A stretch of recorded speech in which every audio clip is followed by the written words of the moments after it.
falar exatamente um pouquinho sobre esse tema hoje. E é um tema que, na verdade, nós voltamos aí com a Igreja que Testemunha Cristo Vivo, mas hoje nós não vamos falar muito sobre missão, de você ir para o campo missionário e falar do amor de Jesus.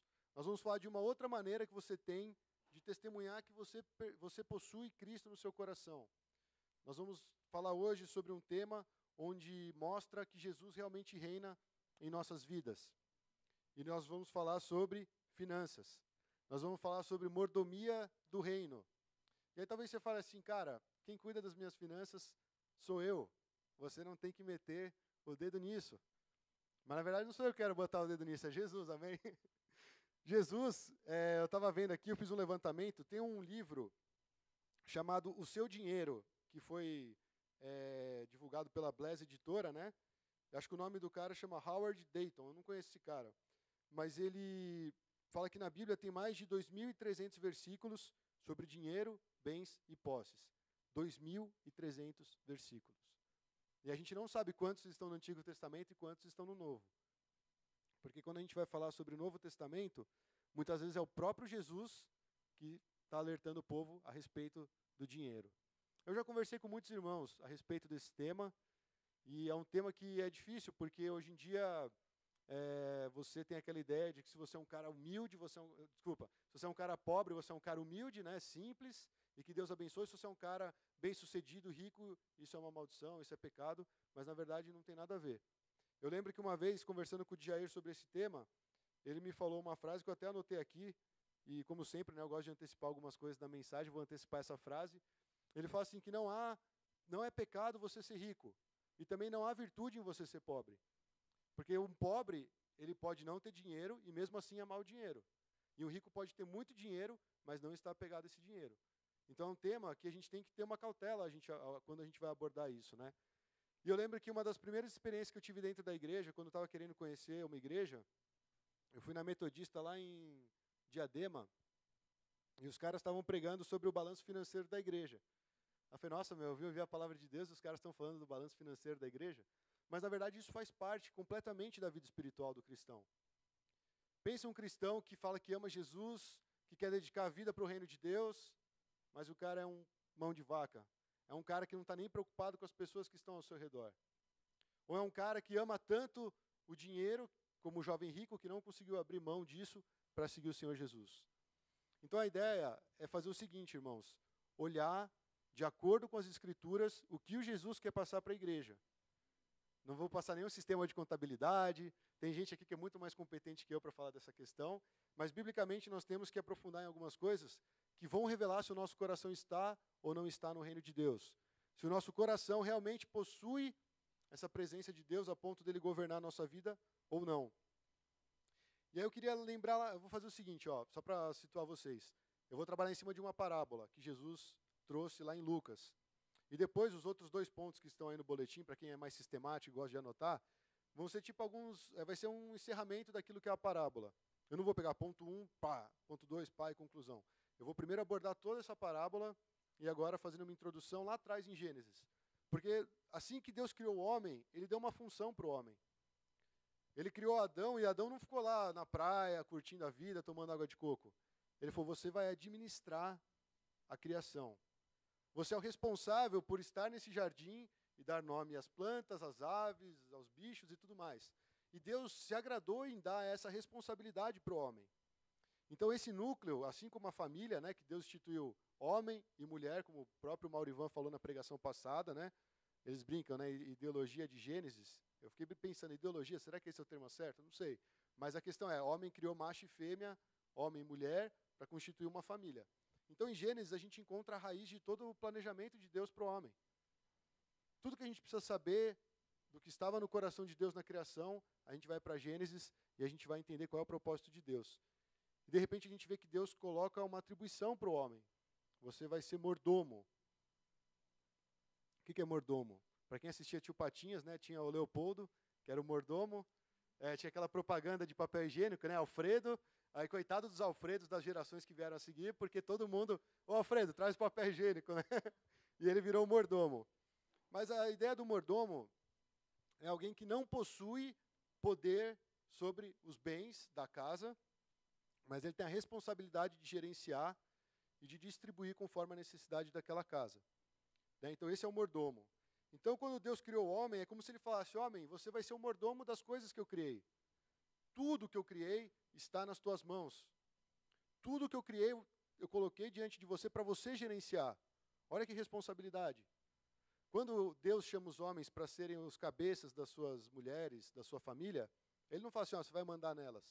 Ele fala: estou te colocando, meu amigo, uma responsabilidade muito grande. Porque você tem que tratar ela como eu tratei a minha igreja. É responsabilidade. Deus nunca vai lá e cria as coisas para o homem só desfrutar. Obviamente o homem desfruta. Mas o principal é, você tem uma responsabilidade sobre o que eu criei. E a gente vê que quando o pecado entrou no mundo, é uma coisa absurda. Porque para aqueles que são mais Partido Verde, Greenpeace, sei lá, vocês olham a natureza, né, e vê, o homem está destruindo tudo que Deus criou. Todos os recursos que o homem colocou no mundo, o ser humano parece que não sabe gerenciar. Mas por quê? Por conta do pecado. E no final das contas é por conta de quê? Dinheiro. Eu fiquei pensando, parece que, eu não fui a fundo, eu estava assistindo um filme com a minha tia, e é um filme antigo, falou que foi uma história verídica, quando acho que 3 baleias encalharam lá, não sei se era o Ártico, se era o Polo Norte, Polo Sul, Polo Norte provavelmente, ou na Antártida, em algum lugar, 3 baleias ficaram encalhadas. E aí os esquimós, aquela cidade pequena, e toda a América começou a se mobilizar para ver como salvar aquelas vidas. Então vieram todos os grupos possíveis, né? Inclusive aqueles que foram os responsáveis por uma questão de mexer no clima, né? As empresas de petróleo, porque elas acabam mexendo no ecossistema. E no fim das contas, todo mundo se comove com aqueles 3 bichinhos lá. Bichinho não, bichão, né? E esse filme eu nem lembro o nome dele, mas eu estava conversando com a minha tia, que é bióloga. E ela falou: isso realmente aconteceu. E existem imagens reais assim no filme sobre o acontecimento. E eles tinham que toda hora ficar quebrando o gelo, porque senão elas iam morrer ali congeladas. Né, elas tinham que sair para respirar. Se vocês não sabem, baleia de vez em quando solta, né, aquele psh, né, para poder dar uma... Oi? É mamífero, tem gente que acha que não, né, que é peixe. Mas então, o que importa não são as baleias, é o que eu quero falar sobre a questão dos recursos que Deus coloca sobre nós, né, para a gente cuidar. E aí eu falei para minha tia do Greenpeace lá, porque também era uma mulher ativista que estava lá e começou a ganhar muito recurso, porque todo mundo começou a mandar dinheiro. Como é que eu vou sair daqui de São Paulo e ir lá ajudar uma baleia? Não, vou mandar dinheiro. Quando teve terremoto no Nepal, o que a gente fez? Pegou um ônibus, botou todo mundo, foi lá para Guarulhos, entrou no avião, foi parar não sei onde para depois chegar no Nepal? Não, a gente mandou dinheiro. Né? Então, de uma certa forma, é a maneira que a gente tem de agir no mundo, de atuar positivamente. Então, esses ativistas ganharam muitos recursos. E aí está aquela briga entre os repórteres, o pessoal ativista, o cara do petróleo, o presidente dos Estados Unidos, né, sempre tem que ter o cara lá para botar aquela pressãozinha. E no fim das contas, a gente vê que existe uma briga em torno da grana. Quem vai fazer mais para ganhar mais, para aparecer mais, para receber o crédito? E no final das contas, a única pessoa que se importava com as baleias falou: gente, esquece tudo isso, vamos focar nas baleias. Nós estamos aqui para salvar as baleias. Então o ser humano, por mais que ele queira fazer o bem, ele sempre tem algo que prende ele, sim, as riquezas. As riquezas prendem o coração do homem. E Jesus ele vai falar exatamente da mordomia do reino, porque quando nós nos convertemos, quando nós chegamos na presença de Jesus, a nossa condição também tem que mudar nessa área. O que você tem nas tuas mãos, ou no teu bolso, ou na tua poupança, ou sei lá onde, na verdade pertence a Deus. E aí eu vejo que existem cristãos que hoje ficam debatendo se o dízimo é do Antigo Testamento, é do Novo Testamento, e nisso você já consegue ver uma raiz do quê? Preso na questão financeira. Ué, se Deus mandou, por que eu tenho que questionar se é ou não é? E aí você levanta vários argumentos, existem vários estudos, várias brigas, e no fim o cara, às vezes, nem dá o dízimo. Só que eu não quero falar aqui do dízimo, porque o dízimo, na verdade, é aquilo que pertence a Deus. Eu quero falar de tudo que envolve a nossa vida financeira. Porque vocês lembram, né? Na verdade, eu vou até terminar a pregação assim. Onde está o seu coração, ali está o seu tesouro, ali está a sua riqueza. Ali está o que é mais precioso para você.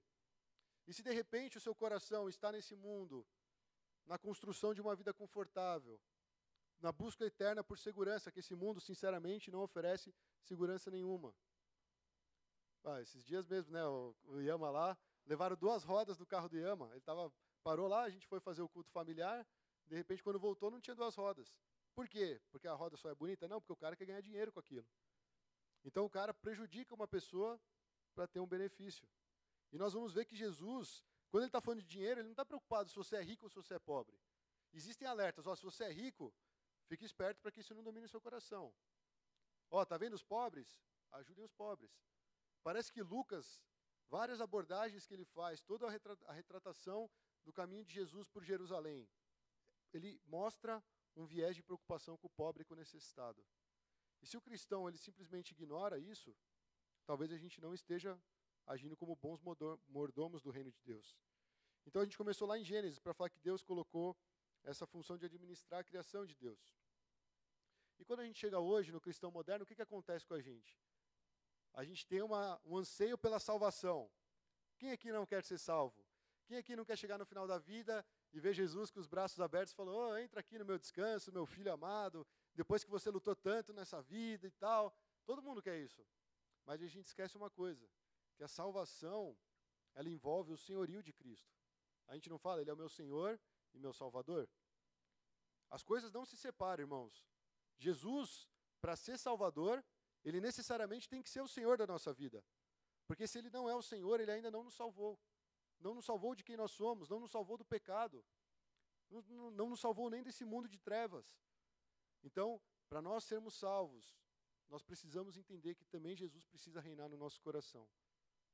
E hoje nós vamos pegar um pontinho, que é o quê? A área financeira. Mas existem outras áreas que nós temos pregado ao longo desse tempo para tentar trazer o povo à luz das Escrituras. Então o problema é, nós queremos a salvação sem abrir o governo, abrir mão do governo da nossa vida. E isso é terrível, irmãos. Porque a gente acha que nós temos um bilhete que nos garante a entrada nos céus. Mas, na verdade, aqui durante a terra, nós não o reconhecemos como Senhor. E tem um trecho pesado, né? Nem todo aquele que me diz Senhor, Senhor, entrará no reino dos céus. Então Jesus não tá, ele já fez a obra na cruz. Ele já deu a vida por mim e por você. Ele já pagou o preço pelos nossos pecados. Mas ele também fez isso, por quê? Porque ele quer ser Senhor da minha vida e da sua vida, amém? Essa é a obra de Jesus. Não tem como você pensar num cristão que fala assim, eu vou lá, eu levantei a mão, eu fui salvo, eu aceitei Jesus, eu estou livre do inferno, e agora eu vou viver a vida do jeito que eu quiser. Jesus não está reinando nessa vida. E nós temos que sondar constantemente, Senhor, quem que está reinando no meu coração? Eu já confessei para os irmãos, muitas vezes eu que sou o rei da minha vida. Eu que sou o governador da minha vida. Só que quando eu vou governar a minha vida, eu faço um estrago. Então nós temos que ter atenção para isso. E chamar sempre Deus para estar no trono dele, na nossa vida, no centro da nossa vida. Então ele tem que ser o Senhor. Essa salvação, quando nós falamos de salvação, a gente fala sobre restaurar a imagem e semelhança de Deus. Nós estamos remetendo lá na criação. Quando Deus criou o homem, ele não só deu responsabilidades, mas ele falou assim, você é feito a minha imagem e a minha semelhança. Com a queda, com o pecado entrando na humanidade, a gente perdeu essa característica. A gente se desconfigurou. Então a salvação vem fazer o quê? Regenerar tudo isso. Ele vem te dar uma vida mais saudável, sim. Questão física, questão emocional, questão psicológica, questão dos pensamentos, tudo. A salvação, ela é integral, ela é completa. Ela quer levar o homem na presença de Deus e reafirmar, você foi feito a minha imagem e semelhança. De novo, nós somos uma sociedade individualista. A gente esquece que Deus falou isso para a Danichela, para o Sandrão, para a Naquan, para mim, para o Amós, para o Boss, para todos nós. Então, quando você recebe essa verdade, enxerga que o outro também tem essa verdade, aí Deus, ele faz a obra dele, porque nós entendemos que esse meu irmão, esse que está do seu lado, ou atrás de você, ou na frente de você, ele foi criado à imagem e semelhança de Deus. E Deus quer restaurar a imagem do Filho dele em cada um de nós. Porque aí nós vamos ser salvos de corpo, mente, alma, espírito, tudo, nas administrações do reino, de como nós usamos o nosso recurso, como nós aplicamos o nosso dom em favor da igreja, do corpo de Cristo. Tudo isso é para ser restaurado. Isso é salvação. Não só falar, eu tenho um bilhete que eu vou entrar no céu. Eu sou um pregador bonzinho, tem uns caras que são mais carrascos, né? Que eles falam umas coisas que o pessoal fica meio assustado, mas é verdade. O fato de nós um dia termos levantado a mão e falado, eu aceito Jesus, e viver de uma forma que não tem nada a ver com o Evangelho, não garante salvação. E essa é uma verdade muito dura. Então se atente a isso, irmãos. Porque, na verdade, a consagração da nossa vida é o primeiro passo da vida cristã. O momento que você teve realmente um quebrantamento, que você entrou na presença de Deus, foi um dia que você entendeu a limitação que existe no seu ser e você falou, eu preciso de Jesus. Você lembra desse dia? Você teve esse dia?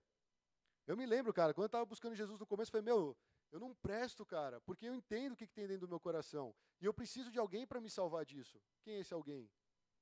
Com certeza não é a Alice cantando bonito, né, ministrando na minha vida. É Jesus, talvez através dela sim.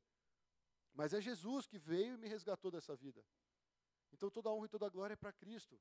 Porque é Ele que faz essa obra em cada um de nós. Então ele fala assim, se consagre, se ofereça como sacrifício vivo. Se apresente no meu altar. Entrega a sua vida para Jesus, não é esse o apelo dos evangelistas? Entregar a vida. É como se você falasse, eu não sei administrar, eu não sou um bom mordomo. Portanto, Senhor, estou colocando nas tuas mãos. E eu sei que o Senhor pode fazer algo que eu não consigo. Isso é entregar a vida nas mãos de Jesus. Eu vou te falar, todo dia, não é só naquele momento, não. Então, quando nós falamos dessa consagração, nós estamos falando de tudo, inclusive do dinheiro. E aí nós vamos usar uma parábola que talvez para você, se você já leu, assim como eu, muitas vezes, você olhou e falou, será que a Bíblia fala realmente isso? Jesus quer realmente falar isso que a parábola está falando? Porque é uma parábola que traz um sentimento meio de estranheza, assim, né? Mas é muito interessante essa parábola, porque ele vai mostrar uma atitude de um mau administrador que foi elogiado pelo seu Senhor. Vocês lembram dessa parábola? E, na verdade, essa atitude dele, além de ser elogiada, ela serve de exemplo para nós, filhos da luz. Nós vamos ver isso na parábola. Então, o trecho bíblico está em Lucas 16, nós vamos ler aqui. Se você não quiser acompanhar no telão, quiser acompanhar na sua Bíblia, fazer suas anotações, ótimo. Vamos lá. Jesus disse aos seus discípulos, o administrador de um homem rico foi acusado de estar desperdiçando seus bens. Então, ele o chamou e lhe perguntou, o que é isso que estou ouvindo a seu respeito? Preste contas da sua administração, porque você não pode continuar sendo o administrador, ou o mordomo, né, irmãos, como nós estamos tratando aqui. E o administrador disse a si mesmo, meu senhor está me despedindo, o que farei? Para cavar não tenho força e tenho vergonha de mendigar. Já sei o que vou fazer, para que quando perder o meu emprego aqui, as pessoas me recebam em suas casas.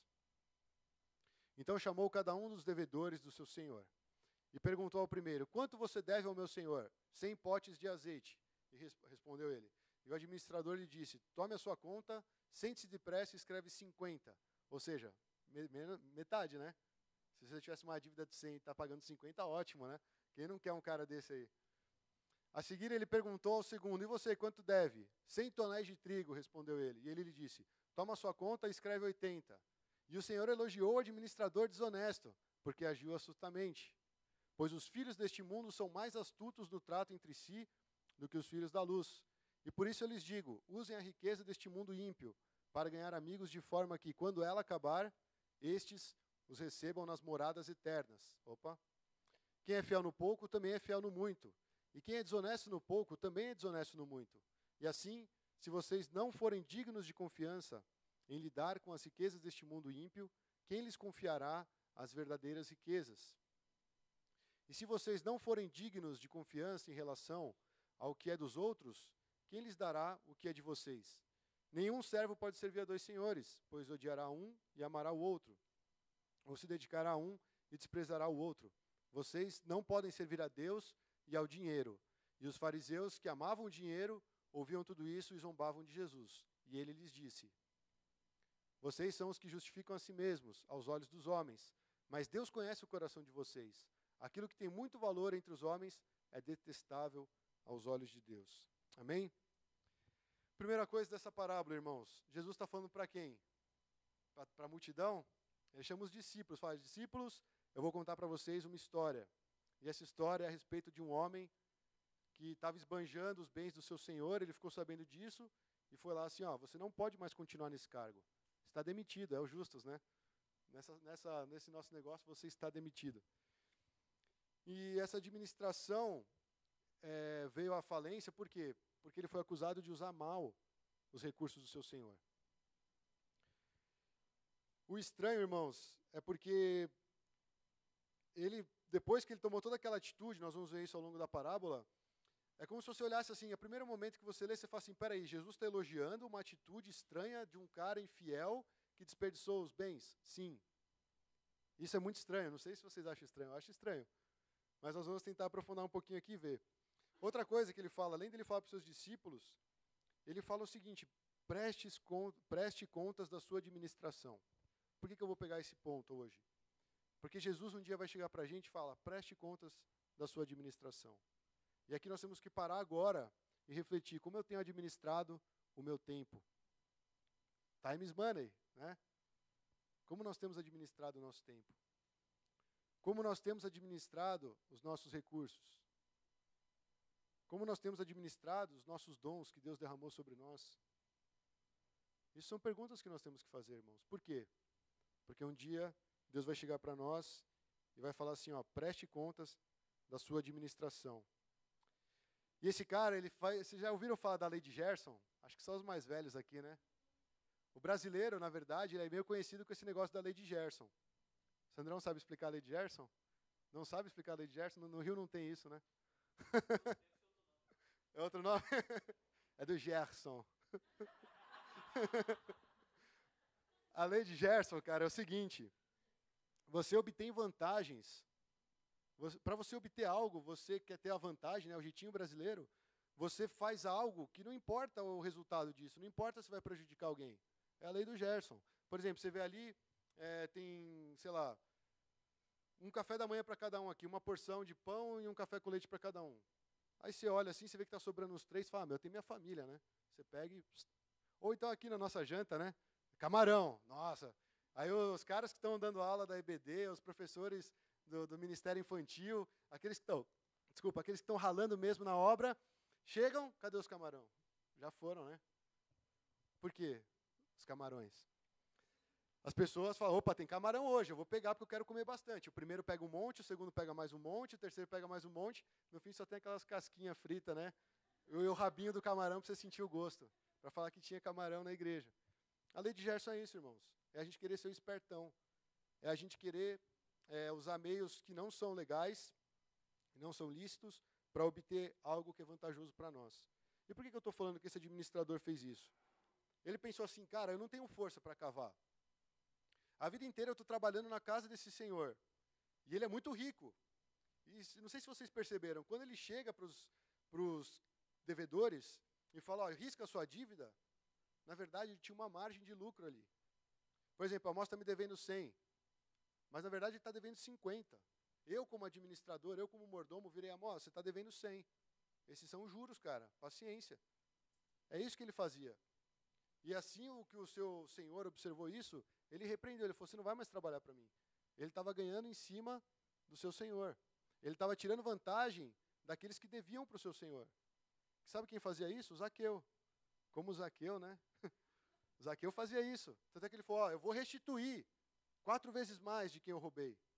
Jesus, em vários momentos em que ele confronta o povo dele, desde que Deus está ensinando o povo como ser um povo, ele critica, ele cria leis para repreender os juros, o ganho desonesto.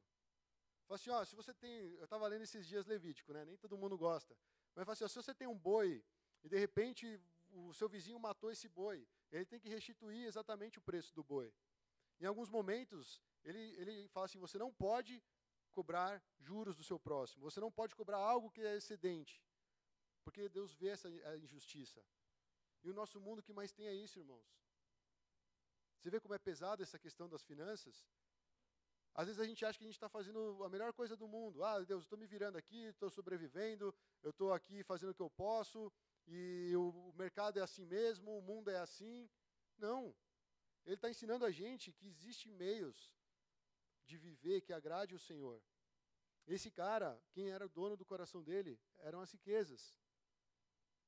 Ele estava enriquecendo de forma ilícita. Ele não estava distribuindo os bens do seu Senhor como ele deveria. Ele estava querendo tirar vantagem em tudo. Ele vivia para isso. Ele ficava meio que criando na sua mente formas dele se sustentar nisso. Tanto é que quando ele fala assim, ó, você vai perder seu emprego. Antes dele assinar lá a rescisão ou a carta de demissão, ele pensa, opa, peraí, eu já sei o que eu vou fazer. Olha o que ele fala, eu já sei o que eu vou fazer para que quando perder o meu emprego aqui, as pessoas me recebam em sua casa. Então, se eu chego, vou pegar o exemplo do Amós de novo. Amós, você me deve 100. Risca, põe 50. O Amós, opa, esse cara é gente boa. Eu estava devendo 100, agora ele falou que eu estou devendo 50. E aí, de repente, eu perdi meu emprego, Amós. Lembra aquele dia, cara? Pensa, a sociedade ali era uma sociedade camponesa. Era uma questão de favores. Não é igual hoje, né? Você foi demitido da empresa, você vai lá e procura outra. As pessoas precisavam desse relacionamento. E uma vez que ele perde esse emprego, e todo mundo odeia esse cara porque ele cobra vários impostos, aconteceu isso com vários, né? Ali da história de Jesus. O pessoal não gostava dos cobradores de impostos. Vocês lembram disso? Por quê? Porque eles cobravam juros. Pô, ele está cobrando coisa que eu estou trabalhando, o cara vem tirar meu dinheiro. Judeu, né? Não vai fazer isso não. Mas existiam os cobradores de impostos, eles não gostavam. Jesus ia comer com os caras, mas Jesus não sabe o que está fazendo, não. Esses caras são do mal. Então esse administrador, ele era do mal. Ele vivia para enriquecer a si mesmo. Ele não administrava bem os recursos que Deus colocou na mão dele. Ele não administrava bem os recursos do seu Senhor. E aí a pergunta que vem para nós, olhando para essa vida desse administrador, será que nós estamos agindo como ele? Será que a forma como nós estamos enriquecendo é de uma forma ilícita? É de uma forma que agrada ao Senhor? E aqui tem um trecho muito estranho, que uma vez eu conversei com a Akil há muitos anos atrás, e a gente ficava meditando sobre essa passagem e falava assim, ó, já sei o que eu vou fazer para que quando perder o meu emprego aqui, as pessoas me recebam em suas casas. Mas depois ele ainda vai falar assim, Jesus ensina, né? Como você vai usar a riqueza desse mundo iníquo para ajudar as pessoas, para receber as pessoas ou ser recebido por elas nos tabernáculos eternos. Então, isso fala totalmente de como nós devemos lidar com o nosso dinheiro. Porque da forma como nós lidamos com o nosso dinheiro, mostra como está a nossa vida com Deus. Esse cara estava longe de Deus. Zaqueu estava longe de Deus. E quando ele viu a graça de Jesus convidar ele, de querer estar junto com ele, de querer comer com ele, ele falou, opa, peraí, agora eu reconheço quem eu sou. E ele tem uma conversão verdadeira, porque ele falou, eu vou restituir tudo. Eu vou pagar aqueles que eu roubei. Já pensou cada político da bancada evangélica que está convertendo outro político que é corrupto, quanto que ele não ia devolver? Aí você vê que é uma palhaçada no nosso Brasil por causa disso. Porque não existe essa administração segundo o coração de Deus. Não estou falando que o cara precisa ser evangélico. Mas existe o bom senso do homem que sabe quando ele está prejudicando o próximo. Mas ele continua. Por quê? Porque eu tenho que ganhar dinheiro. No fim, ele está servindo mamon. Ele está servindo as riquezas. E aí o Senhor elogiou o administrador desonesto porque ele agiu astutamente. Na verdade, é como se ele falasse assim, ó, você vai ser demitido, cara. Você está fazendo tudo errado. Você não presta para esse cargo. Você é um incompetente. Você não vai trabalhar mais na minha casa. De repente ele sai e faz toda essa artimanha. Aí o cara olhou, mano, não é que esse cara é esperto? Porque assim, na verdade, ele quando fez esse joguinho todo, ele estava garantindo que ele ia conseguir continuar empregado depois. Porque as pessoas iam receber ele nas casas. Ele ia ter emprego, ele não sabia cavar porque ele não tinha força, ele tinha vergonha de mendigar, mas por essa boa atitude dele, essa mudança de comportamento, pô, aquele cara que batia na minha casa e me cobrava um valor absurdo, hoje ele está batendo a minha dívida. Esse cara é gente boa. E o Senhor que demitiu ele falou, meu, esse cara é esperto. É pilantra, né? Tipo, o cara teve uma sacada boa. É isso que o Senhor está elogiando ele. A forma como ele foi astuto em pensar rápido.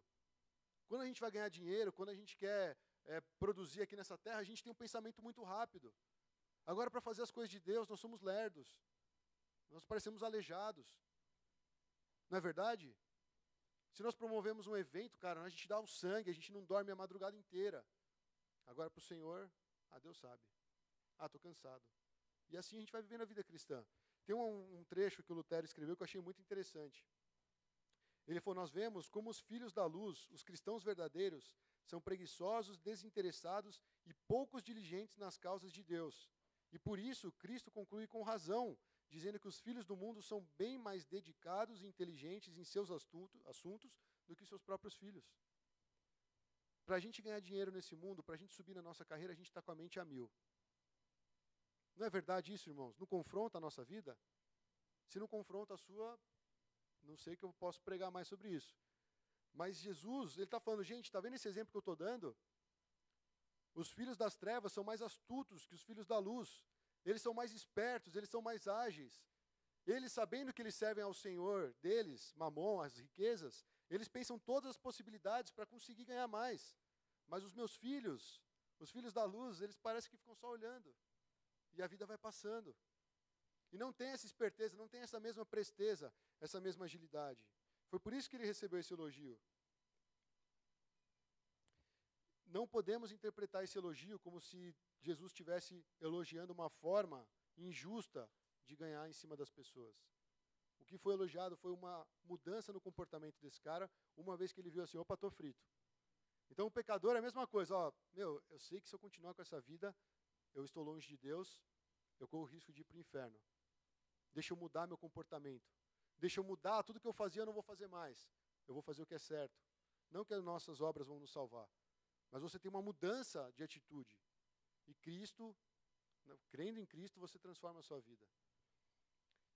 Então, essa rapidez de raciocínio e prudência do administrador é que foi elogiada. Se nós pensássemos dessa forma para agir na nossa vida espiritual, como nós seríamos diferentes, irmãos? Eu não estou falando de religiosidade, não estou falando de legalismo, não estou falando de frequência de culto. Eu estou falando da sua vida com Deus. Se você investisse o mesmo tempo que você investe para estar bem na fita, para receber uma promoção, como seria diferente o mundo? Porque quando nós estamos fazendo isso, e eu acho que a gente tem que fazer dessa forma, lembrando da minha frase, não há virtude em ser pobre e não é pecado você ser rico. Você tem sim o direito de construir aí o seu mini império nessa terra, se você quiser. Mas o que você vai fazer com esses recursos? De que forma você vai administrar? De que forma você pode ser um bom mordomo daquilo que Deus colocou nas tuas mãos? Eu fico pensando no George Miller, né? O cara não tinha nada, ele vivia pela fé e ele conseguiu sustentar vários orfanatos, várias crianças. Alguém mandou dinheiro para esse cara. Não vem com esse papo que, ó, ora, tem fé, e aí vem a provisão do céu. Não vem, ele vai usar algum cara que também tem um coração no reino e fala, meu, Deus está me incomodando aqui, porque tem alguém que deve estar orando por isso, e eu sinto no coração de fazer essa obra. E aí os recursos vão se movendo no reino de Deus. Dízimo e oferta é o mínimo do cristão. Ele olha, Deus, o Senhor pede isso? Está aqui, Senhor, não vou questionar, é seu. Aí tem uma mobilização. Eu lembro quando teve um negócio lá no Rio de Janeiro, foi na... Como é que é o nome daquela cidade? Teve tinha um monte de galera do CTM que morava lá. Eu esqueci o nome dessa cidade. Eu sei que teve um desastre ambiental. Hã? Não, teve um deslizamento ali muito grande. Eu vou lembrar. Não era Casimiro de Abreu. Eu vou lembrar, gente. Eu sei que teve um deslizamento lá, morreu um monte de gente, aí o pessoal não conseguia ter acesso ao local, e não tinha água, não tinha roupa. Friburgo. Nova Friburgo, é. Tinha uma galera do CTM que era de lá, e de repente o pessoal começou a orar por isso. E eu lembro que num culto, o pastor Márcio Valadão, ele fez um apelo para a igreja. Estava precisando, acho que, de casaco, de roupa, alguma coisa assim. Meu, ele foi o primeiro a tirar. Aí vieram os caras lá com a toalhinha que cobria ele. Ele falou, não, mano, eu estou doando para Deus. E daqui a pouco todo mundo começou a jogar lá no palco, lá um monte de roupa. Tá precisando de doação? Dá. Sabe, não seja ganancioso, não seja mão de vaca. Pensa nos outros. Esse foi um movimento de Deus, cara. A gente olhava aquilo e falou, mano, é muito louco, só Deus para fazer isso. Sabe quando você fala assim, existe uma necessidade, povo. Vamos fazer algo ou não? Ah, vamos orar. Orar o quê? Deus já está escancarando. Fala, ó, filho, faça isso. Então, por isso que ele está falando isso. Os filhos da luz, muitas vezes, eles têm que aprender com o que está acontecendo ali fora. Não fazer igual, mas aprender. Vocês já viram uns caras organizando, por exemplo, um campeonato? A Copa do Mundo, vai, por mais que seja um meio de ganhar, né? Mas é uma organização absurda. Eles movem o mundo inteiro para fazer um evento. E todo mundo empolgado para aquilo. Ótimo. E o que a gente aprende com isso? Ah, vamos cruzar os braços e vai cair do céu. Não estou falando para a gente organizar uma Copa do Mundo entre as igrejas chinesas, não é isso. Mas vamos aprender como é que a gente pode pensar em favor do reino. Como nós podemos administrar melhor o nosso tempo, o nosso recurso, em favor do reino de Deus. Hoje, o maior problema das pessoas é que elas não sabem para que elas existem, o que elas vão fazer da vida e para onde elas vão depois. Que se formar, depois que casar, depois que tiver filhos. A gente vive perdido. E Jesus está falando, filhos da luz, meus filhos, meus amados filhos. Se atentem para a voz do Senhor. Ouça o que o Espírito diz às igrejas. Sabe, Deus tem um plano para a igreja. Deus tem um plano para você e para mim. E Deus está falando constantemente e tentando ajustar a nossa vida para nós nos conformarmos a esse plano. Confesso, às vezes parece penoso. Mas se nós formos espertos, astutos, rápidos para entender essas coisas, melhor a gente vai se mover nessa terra. Mais influente nós seremos. E aí Jesus, uma das palavras finais dele foi assim, usem as riquezas deste mundo ímpio para ganhar amigos, de forma que quando ela acabar, ela o quê? As riquezas, estes os recebam nas moradas eternas. Esse é o versículo que eu estava discutindo com aquilo, que ficou na minha cabeça até hoje. O mundo é ímpio. O mundo não vai mudar. Você pode ser o cara mais rico do Brasil, querer ajudar uma ONG que vai ajudar refugiados e tal, talvez nem mude a situação deles. A expectativa é que mude. A gente vai tentar acabar com a fome do mundo? Sim, eu entrei numa briga no Facebook por causa disso. Mas o nosso papel não é só fazer uma atuação social, é muito mais profundo. É levar uma transformação. A reforma, quem sabe, a reforma está fazendo 500 anos, fez 500 anos, dia 31. E a igreja parece que nem sabe mais o que é reforma. Quem é Martinho Lutero? Não sei, cara. É um personagem lá do Street Fighter? Não, não é. Sabe, a gente não sabe mais, a gente não tem história. É verdade, tem cara que não sabe nada. 500 anos de reforma. E a reforma não foi... Sabe o que a reforma fez, cara? Ela botou essa Bíblia que você está aí na sua mochila, hoje está no celular, porque o cara resolveu se levantar contra um sistema que estava corrompendo a igreja. E, na verdade, não foi só ele sozinho. Gerações de cristãos não estavam mais se adequando ao formato religioso da época. E o que a igreja estava fazendo? Cobrando indulgência. Quer ser salvo? Quer ter o seu pecado absolvido? Você tem que ofertar. Quando você ouvir a moedinha caindo ali no cofrezinho, uma alma vai ser liberta lá e vai para o céu. Ela sai do purgatório e vai para o céu. Olha o que a igreja pregava. 500 anos de reforma é para mostrar isso. Gente, vamos mudar a mente. Vamos fazer as coisas de Deus. Para de criar esse sistema, que é um sistema de mamon. Tudo para justificar as ações da igreja no mundo. Nós temos que construir uma catedral. Não, nós temos que alcançar o novo mundo. E tudo cobrando dinheiro dos pobres, cobrando dinheiro do povo. Aí o monge lá, o tal do Lutero, não, chega não, vamos pregar 95 teses aqui na porta, que todo mundo passa e vê. Nós temos que lembrar que naquela época não havia alfabetização.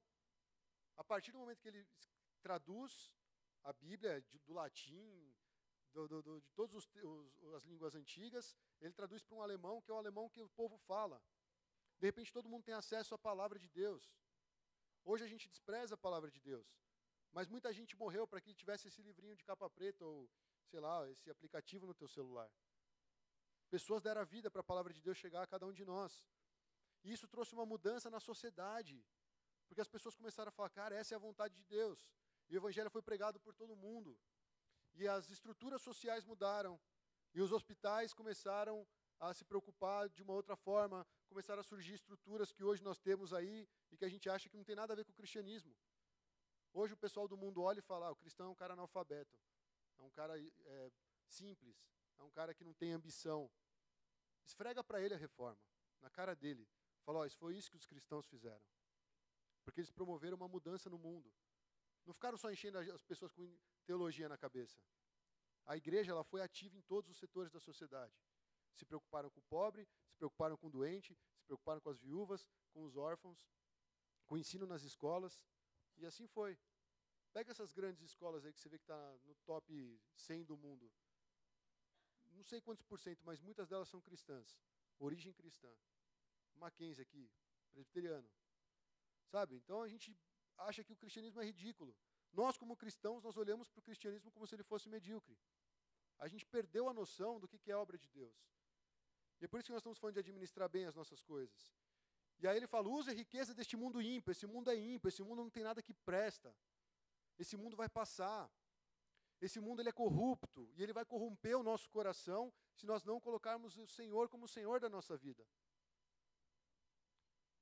Tem um alerta do Paulo que ele fala assim, tem uns caras aí que abandonaram, eles amaram o mundo. Eles saíram da nossa comitiva. Eles se venderam. O povo de Israel se prostituía com as práticas pagãs. O que é isso? Estão amando o mundo. O amor de Deus não está mais no coração deles. E quando Jesus fala, usem as riquezas deste mundo para ganhar amigos, tudo que Deus coloca nas tuas mãos pode ser convertido para o quê? Para alcançar pessoas, para abençoar vidas. Você pode pagar um lanche para o cara, mas você vai ter um tempo com ele. Você vai tentar entender o que está na alma dele. Você vai poder, talvez, ajudar ele de alguma forma, que ele está gastando milhões com um psicólogo, com um médico, e ninguém ajuda esse cara. Alguns sim são ajudados, mas não são todos.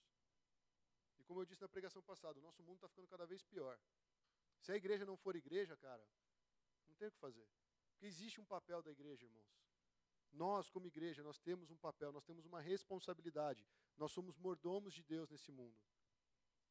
E aí, ele fala sobre a eternidade, as moradas eternas. É aquela casinha que você espera ter no céu. Quando acabar as riquezas deste mundo, quando essa era passar, essas pessoas você vai encontrar elas na eternidade.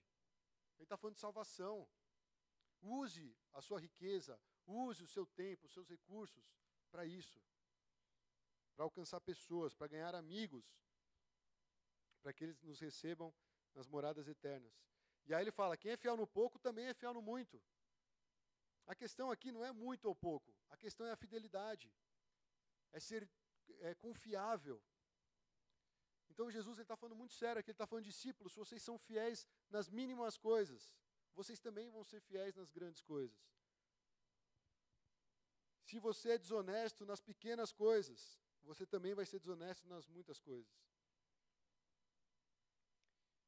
Então nós estamos aqui, irmãos, para desfrutar dessas riquezas, sim, mas com esse objetivo, com esse foco. Esse é o foco de Jesus, pelo menos. Se nós falamos, Jesus, o Senhor da minha vida, então ele está falando, filhos, mudem o rumo do pensamento de vocês. Se vocês ganham tantos recursos, saibam administrá-los, para alcançar pessoas, para abençoar vidas. E depois ele faz um outro conflito, um outro confronto, desculpa. Nenhum servo pode servir a dois senhores, pois odiará um e amará o outro, ou se dedicará a um e desprezará o outro. Vocês não podem servir a Deus e ao dinheiro, ou às riquezas, ou a mamon. O perigo de mamon. Existe um perigo real, irmãos. E você vê que quando Jesus termina de falar essas coisas, o que acontece? Os fariseus começam a zombar dele. Porque os fariseus, os religiosos, eles gostam de dinheiro. O nosso meio evangélico é complicado, porque tem muitos pastores, muitos membros de igreja que gostam de dinheiro. Eles amam o dinheiro. E esse é o maior problema. Existem questões que a gente nem sabe, né? O pastor Chang já passou por algumas. E parece que muitas vezes, eu já ouvi isso de outros pastores também, na igreja a pessoa acha que ela tem recurso, ela quer ter uma posição. Ela quer mandar, ela quer gerenciar de alguma forma aquilo, ela quer ter poder. E aí, no fim, isso não tem nada a ver com a igreja, irmãos. Deus é o dono do ouro e da prata. Eu não sei de onde vem recurso, mas ele pode enviar. Agora, quando existe esse tipo de manipulação, cara, isso não tem nada a ver com o reino de Deus. Isso não é ser mordomo de Deus. Isso é você servir a si mesmo, e querer ter um status, querer ter uma posição que não foi conferida a você. Então, os fariseus começaram a zombar de Jesus. E aí ele falou assim, vocês são os que se justificam a si mesmo aos olhos dos homens. Mas Deus conhece o coração de vocês. Aquilo que tem muito valor entre os homens é detestável aos olhos de Deus. O que será que Deus se agrada? Quando Deus olha, o que ele tem realmente prazer? Porque aqui ele está falando, olha, é detestável aos olhos de Deus esse tipo de conduta. Jesus está confrontando uma vida que tem o amor às riquezas. Quando você ama alguma coisa, você dedica muito tempo. Você dá a sua vida. Às vezes a gente faz uma faculdade de 4, 5 anos, a gente nem sabe se gosta daquilo, mas a gente tem que ter uma faculdade. E a gente vai se arrastando até terminar. Alguns jovens aí já estão assim, mais ou menos isso. Mas força, irmãos, Deus vai te dar vai ter a recompensa, vocês vão poder ser bons administradores de Deus. Né? Deus vai colocar muitos recursos na mão de vocês para vocês poderem abençoar vidas. Esse é o processo do nosso mundo, essas coisas acontecem, irmãos. Mas onde está o nosso coração? Essa é a pergunta. Quando nós lutamos por algo, o que de fato move o nosso coração para lutar por isso? Aquele cara lutou pela sua sobrevivência. Se o meu senhor me demitir, eu já sei onde eu vou ser empregado. O Amós vai me empregar, porque eu livrei ele da dívida dele. Então ele vai lembrar de mim. Esse cara foi astuto por isso. Então, pensa nessa parábola e agora nessa questão que nós estamos falando do perigo de mamon. Olha esse trecho, irmãos. Paulo falando para Timóteo, para um jovem. Falou assim, os que querem ficar ricos caem em tentação, em armadilhas e em muitos desejos descontrolados e nocivos, que levam os homens a mergulharem na ruína e na destruição. Pois o amor ao dinheiro é a raiz de todos os males. Algumas pessoas, por cobiçarem o dinheiro, desviaram-se da fé e se atormentaram a si mesmas com muitos sofrimentos. Levanta a mão quem nunca viu uma situação dessa no mundo. A gente vê isso direto. O amor ao dinheiro é a raiz de todos os males. Quando o Maurivan falou daquele diamantes de sangue, essa é uma história, eu não vi o filme, mas é uma história que sempre me incomodou.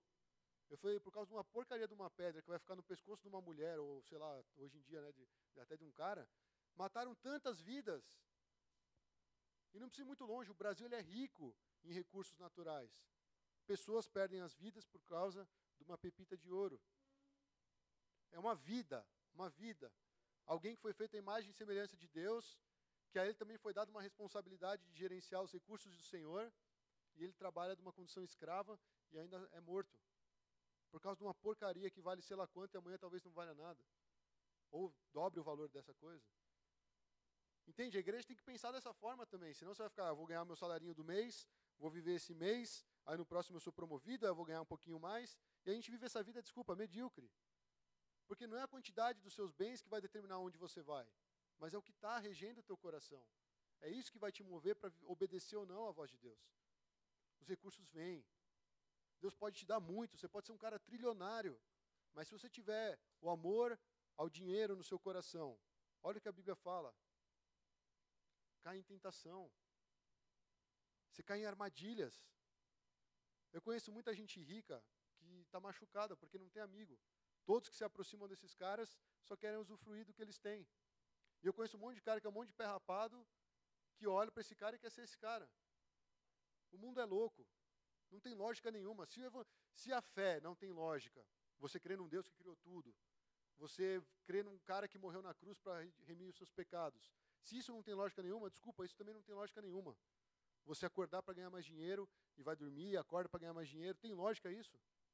Ah, mas eu preciso sobreviver. Você pode sobreviver sem uma BMW. Você pode ter um Fox 1.0 prateado. Você vai sobreviver. Com a gasolina cara ainda, né? Tá bom. Deus provê, irmãos. Mas o homem quer, olha o que ele fala, cobiçar. Cobiça. Eu preciso.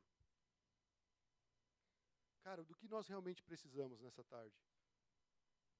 Quando a gente fala que precisa de Jesus, nós realmente precisamos de Jesus ou dos favores que Ele pode nos dar? Ah, Jesus, eu preciso do Senhor. Ah, traduzindo, Senhor, eu quero uma esposa. Jesus, eu preciso do Senhor. Oh Deus, me livra dessa prova aqui que está difícil. Ah, eu preciso do Senhor, Jesus, eu te amo, o Senhor é meu Senhor. Oh Deus, me dá aquele emprego. Olha como a gente é, olha como é o nosso coração, irmãos. Então, uma coisa que vale falar para a igreja. Não queira ficar rico. Deus pode fazer você ficar rico. Mas queira um coração que é apegado ao Senhor. Porque se vier essa riqueza, Deus vai te abençoar. Você não vai estar apegado a essas coisas. Você não vai se desviar da fé. Você não vai cair em armadilhas. Eu gosto dessa parte, ó, desejos descontrolados e nocivos. Não é só rico que faz besteira, não. Os pobres também fazem muita besteira. Mas aqui ele está falando exatamente daqueles que querem correr atrás do dinheiro. Cara, tem uns caras, às vezes eu conversei com os meninos, né? Uns jogadores de futebol aí, que não vale nem a pena citar o nome, mas os caras, eles voltam para uma vida antiga, sendo que eles tinham oportunidades de, vamos dizer assim, dominar uma Europa. Um cara podia ser super influente. Tem alguns que até ganham uns cargos na ONU e tal, né? Embaixador de não sei o quê e tal, ganha o título da rainha da Inglaterra. E de repente esse cara está vivendo uma vida medíocre. Ou termina na pobreza. Como esse cara gerenciou os bens? Então veja, irmãos, o problema não é o dinheiro. O dinheiro está aí. É o nosso ganha-pão. Jesus dá o pão nosso de cada dia. Ele não está falando só da questão do alimento, mas da questão do sustento. Então nós não estamos aqui falando, criticando o sistema do dinheiro, porque o dinheiro, se não for dinheiro, vai ser outra coisa. Alguma coisa tem que ser moeda de troca, vai ser galinha, vai ser, sei lá, roupa, vai ser alguma coisa. Daqui a pouco vai ser água. E aí vai. Mas o problema é o amor a isso. Por quê? Porque isso se torna um senhor. O dinheiro, ele é um dono que escraviza as pessoas. Jesus, ele é um Senhor compassivo, ele é um Senhor que nos ama, é um Senhor que tem paciência conosco. E ele, de uma certa forma, dá liberdade para nós. Mas o dinheiro não.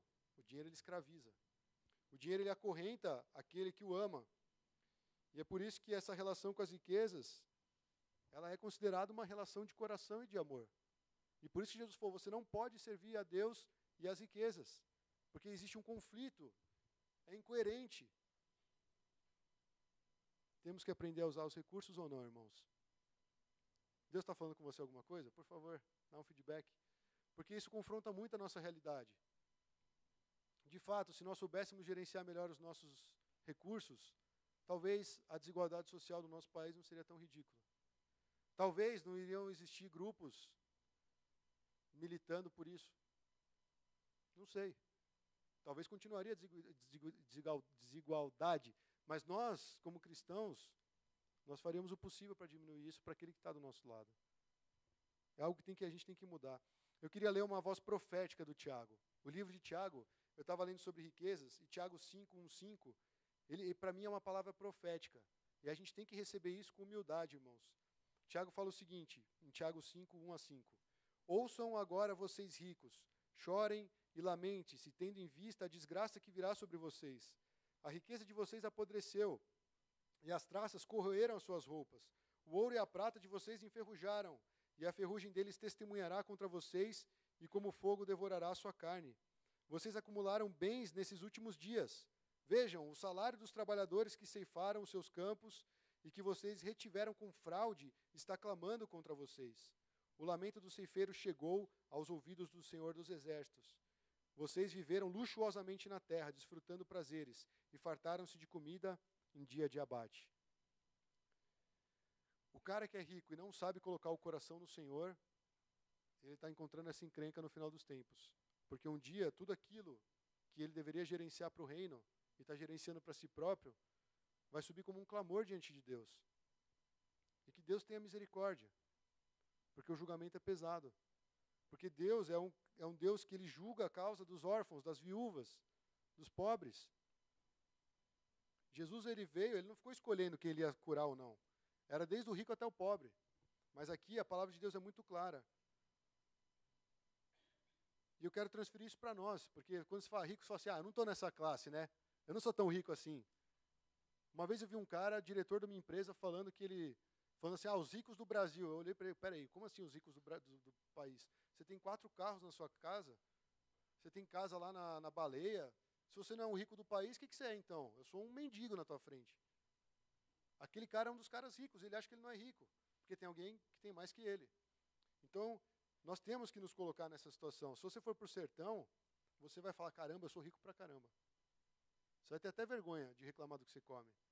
Porque quando você estiver na realidade lá do nosso país, nosso Brasilzão, aí você vai ver como você é rico. E essa palavra é para a gente também. Vocês ricos, chorem, lamentem-se. Aprenda a administrar os recursos para o reino de Deus. Eu não estou fazendo igual a igreja antigamente, né? Dá o seu dinheiro aqui que você vai ser salvo. Não é isso que Jesus está falando. Ele está falando que isso não corrompa o seu coração, mas que isso seja uma forma de você abençoar vidas. E eu creio que Deus dá muito mais, cara. A gente experimenta isso, nunca tem falta. Você abençoa, você compartilha, você gerencia, você é um bom mordomo de Deus, e Deus cuida de você. E aí uma parte prática, irmãos, que a gente tem que ver, como destronar esse mamon, porque ele vai toda hora tentar tomar esse lugar no nosso coração. E aí tem um trecho bem simples, que ele já resolve isso. Portanto, que todos nos considerem como servos de Cristo e encarregados dos mistérios de Deus. O que se requer desses encarregados é que sejam fiéis. Essa questão da fidelidade, irmãos, é muito importante. Se você é fiel ao Senhor Jesus, ele vai confiar tudo nas tuas mãos. Quem é fiel no pouco é fiel no muito. Então, se ele vê que você é fiel no pouco, Deus vai superabundar da graça dele, da bênção dele sobre você. E aí, esse termo é encarregados de administrar, na verdade, né? Encarregado dos mistérios de Deus, encarregados de administrar. E fala assim, os que têm essa responsabilidade, o que se exige dele é que eles sejam fiéis ao seu Senhor. Fidelidade, irmãos, é uma maneira de nós não corrompermos o nosso coração com as riquezas, ou de qualquer outra coisa que a gente possa cobiçar. Então, o nosso objetivo prático é nós sermos fiéis. Amém? E eu gostaria de terminar essa mensagem, que nós estamos falando sobre um assunto bem delicado, mas muito importante na Bíblia, com a ceia do Senhor. E é um momento de consagração. Quando nós nos consagramos ao Senhor, nós estamos realmente falando, você é o Senhor da minha vida. É o momento de renovar essa aliança com Deus, que foi feita pelo sangue de Jesus. Talvez seja até uma forma de você rever o seu estilo de vida e falar, Senhor, se eu tenho sido um mau mordomo dos recursos que o Senhor me deu, eu quero mudar. Você foi confrontado com a realidade aqui, irmão. Você tem essa possibilidade. E, de novo, eu vou falar, eu não estou pregando isso para aqueles caras que têm 1 milhão na conta. Eu estou pregando para aqueles que ganham mais de 3 salários mínimos do Brasil, porque tem gente que vive com menos que isso. Tem gente que vive com menos de 1 salário mínimo. Então, nós que estamos aqui, nós somos responsáveis por essa realidade, querendo ou não. Então, nós precisamos nos atentar para isso, irmãos. E a igreja, ela está aqui para ser mordomo de Deus. Nós estamos aqui para gerenciar bem os recursos do nosso Senhor. E onde está o seu coração, ali vai estar o seu tesouro. Então, que nesse momento nós possamos ter um tempo de meditação, de oração ao Senhor, de consagração, e depois nós vamos desfrutar da ceia do Senhor.